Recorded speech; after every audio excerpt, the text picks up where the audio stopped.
In the previous module, our assumption to carry storage discussions was that we are storing data records in a heap file with no particular record order. An immediate meaning of having no particular order is that if we want to find a specific record, we will need to scan the whole file for the record we want. In this module, we are going to discuss querying our databases, working with data records we learned how to store, and how file structure, order of records, or additional data structures we store with our data records can help us enhance the performance of querying and working with our data. Imagine a large relation with a very huge number of records.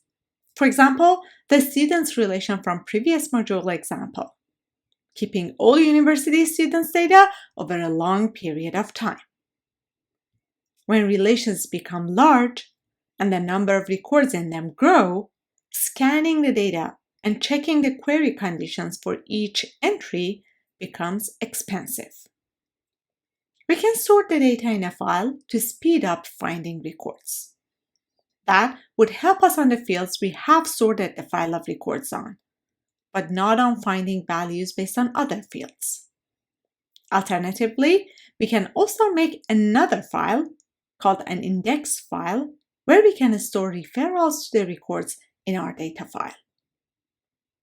An index is a data structure that helps organize data records on disk in a way to optimize certain kinds of data operations. It provides an organized replica of a subset of a relation's attributes that helps efficient access to records with those attributes. More specifically, it helps us enhance the efficiency in retrieval of data records that satisfy a search condition. We can define the search conditions as a specific fields of the record having a search value k. The data entry matching the search value k is denoted by k star.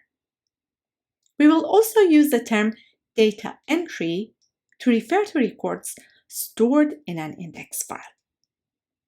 Data entry with search key value k, which we show with k star, will have enough information to locate record with search key value k. Before discussing the index and the index structures, let's first mention that there are different ways to store data entry in an index file. First, a data entry in an index file may be the actual data record. In this case, our data file is an index file of data.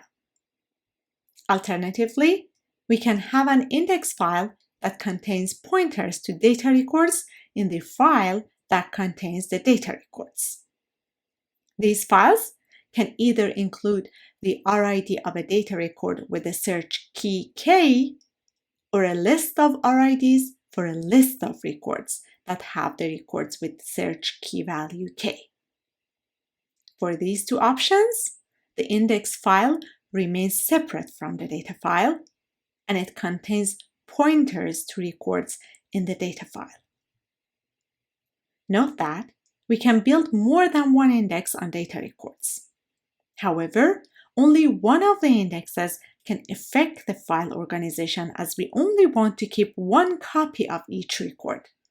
And that means we can order them in only one way. Therefore, other indexes can exist, but they need to be kept as separate files with pointers to the records in the data file. How do we make an index?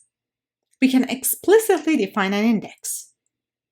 This could be on one or more attributes of a relation. Implicit indexes are also possible. An implicit index is automatically created by the database server when an object is created. For example, implicit indexes are automatically created for primary key and unique constraints. A database management system builds an index and ensures that the index and the relation for the index are logically kept in sync. Index is useful when it helps in reducing the cost of operations.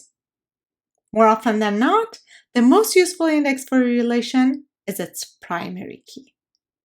First, because queries with a value for the primary key are common, and therefore the index built on it will be used very often.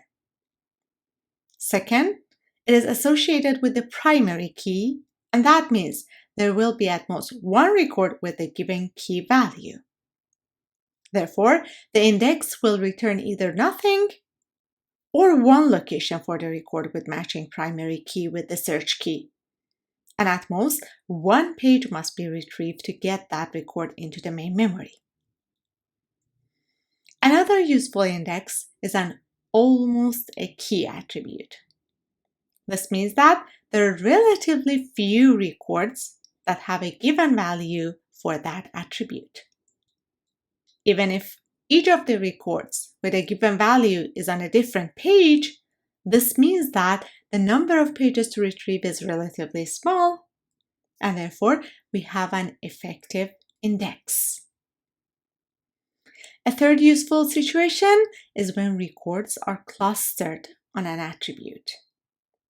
This means that group of records with common value for a specific attribute are grouped together onto as few pages as possible.